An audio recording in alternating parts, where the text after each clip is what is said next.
Yes breaking news చూస్తున్నారు. తెలంగాణ ప్రభుత్వం మరో కీలక నిర్ణయం తీసుకుంది. ఏదైతే వర్షాకాల సీజన్లో రైతులకు అండగా ఉండేందుకు రైతు భరోసా కింద ఏవైతే నిధులు కేటాయిస్తూ వస్తుందో ప్రస్తుతం ఇప్పుడు ఈ నిధుల విషయంలో ఈ వ్యవహారంలో ఇప్పుడు చివరి దశకు చేరుకుందని చెప్పుకోవాలి. ఇంకా దాదాపు 9 రోజుల్లో ఈ వ్యవహారాన్ని పూర్తిగా క్లోజ్ చేయనున్నట్టు ప్రభుత్వం అయితే నిర్ణయించినట్టు తెలుస్తుంది. అయితే ఇందులో భాగంగా గతంలో నుంచి కూడా అంటే ప్రభుత్వం ఏర్పడ్డప్పటి నుంచి కూడా దాదాపు అంటే 2 ఎకరాలు ఉన్న వారి నుంచి మొదలు పెడితే ఇప్పుడు ప్రస్తుతం 15 ఎకరాల వరకు కూడా రైతు భరోసాను అందించడం జరుగుతుంది. ఈ వ్యవహారాన్ని పూర్తిగా విడతల వారీగా అందచేయడం అయితే జరిగింది. ప్రస్తుతం దీనికి సంబంధించి అయితే 9 రోజుల్లోపే పూర్తిగా దీన్ని అంటే ఈ వ్యవహారాన్ని మొత్తం పూర్తి చేయనున్నట్టు తెలుస్తుంది. రైతు భరోసా పథకం కింద ఇప్పటికే 15 ఎకరాల వరకు ప్రభుత్వం ఏదైతే సోమవారం చేపట్టిందో నిన్న 513.13 కోట్ల నిధులను అయితే విడుదల చేయడం జరిగింది. దీంతో 7 రోజుల్లోనే దాదాపు 67.01 లక్షల మంది రైతుల ఖాతాల్లోకి అయితే 8,284.66 కోట్ల జమ అయ్యాయని చెప్పుకోవాలి. సాగులో కూడా ఉన్న మిగతా భూములకు కూడా మంగళవారం అంటే ఇవాళ నిధుల జమ చేయనున్నట్లు ప్రభుత్వం అయితే తెలియజేసింది. ఏవైతే ఇంకా మిగిలిపోయినటువంటి సాగులో ఉన్నటువంటి భూములు ఉన్నాయో వాళ్ళకు కూడా ఆ రైతుల ఖాతాల్లో కూడా మిగిలిపోయినటువంటి ఆ నిధులను అయితే జమ చేయడం జరుగుతుందని తెలియజేస్తూ ఉంది.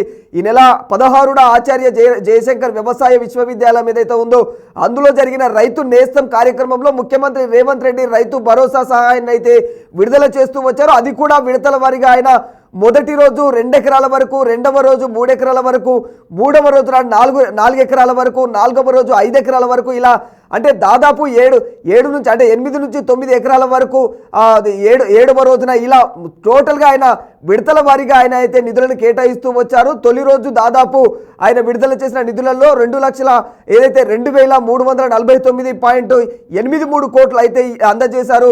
ఇక రెండవ రోజున 3,901.73 కోట్లకు, మూడవ రోజున 5,215.26 కోట్లను, 4వ రోజున 6,404.7 కోట్లకు ఇలా ఒక్కొక్క రోజు విడతల వారీగా దాదాపు అది 7వ రోజుకు వచ్చేసరికి 8,284.66 కోట్లకు చేరుకుంది. ఇలా ఆయన దశల వారీగా అయితే అక్కడ ప్రొఫెసర్ జయశంకర్ యొక్క వ్యవసాయ విశ్వవిద్యాలయం ఉందో అందులో రైతు నేస్తం కింద కార్యక్రమం చేపట్టిన కార్యక్రమంలో అయితే అందులో ఆయన విడతల వారీగా అందచేయడం జరిగింది. అయితే రైతు భరోసా నిధుల విడుదల పూర్తవుతున్న ఈ సందర్భంగా ఇవాళ సచివాలయం ఎదుట ఉన్న రాజీవ్ గాంధీ విగ్రహం వద్ద అయితే రైతు విజయోత్సవ సభనైతే ఇవాళ నిర్వహించనున్నారు. దాదాపు సాయంత్రం 6 గంటలకు రైతులను ఉద్దేశించి సీఎం రేవంత్ రెడ్డి కూడా ప్రసంగించే అవకాశం ఉంది.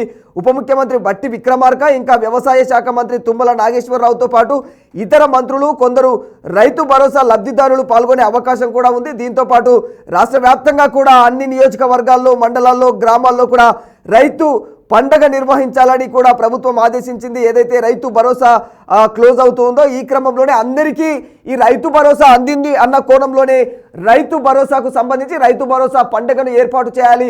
ఎక్కడైతే గ్రామ స్థాయిలో ఉన్నటువంటి గ్రామ సభలు ఉన్నాయో, రైతు సభలు ఏవైతే రైతు వేదికలు ఉన్నాయో ఆ రైతు వేదికలలో గ్రామ స్థాయిలో ప్రతి ఒక్కరు కూడా అక్కడ అటెండ్ అయ్యి సీఎం ఈరోజు చేపట్టే కార్యక్రమంలో అయితే ఖచ్చితంగా అందరూ పాల్గొనాలి, దీన్ని విజయవంతం చేయాలని అన్న కోణంలో అయితే సీఎం రేవంత్ రెడ్డి అయితే ఆయన పిలుపునివ్వడం జరిగింది. ఇదే క్రమంలో ప్రభుత్వానికి అండగా గ్రామ స్థాయిలో కూడా ప్రతి ఒక్క రైతు కూడా అండగా ఉండేందుకు కూడా దీనికి పూనుకున్నట్టు తెలుస్తుంది. అయితే ఈ యొక్క రైతు భరోసా ఇక లాస్ట్ చివరి దశకు చేరుకుంది. 9 రోజుల్లో దీని వ్యవహారం పూర్తిగా ఇంకా క్లోజ్ చేసేసి అందరికీ ఎవరెవరికి అందలేదో వాళ్ళందరికీ కూడా ఖచ్చితంగా ప్రతి ఒక్క రైతు ఖాతాల్లో ఎవరైతే 15 ఎకరాల వరకు రైతులకు ఎవరైతే వ్యవసాయాన్ని సాగు చేస్తూ ఉన్నారో వాళ్ళ ఖాతాలో ఖచ్చితంగా ఈ రైతు భరోసాను మాత్రం అందజేయడం జరుగుతుంది అని రేవంత్ రెడ్డి కూడా తెలియజేశారు.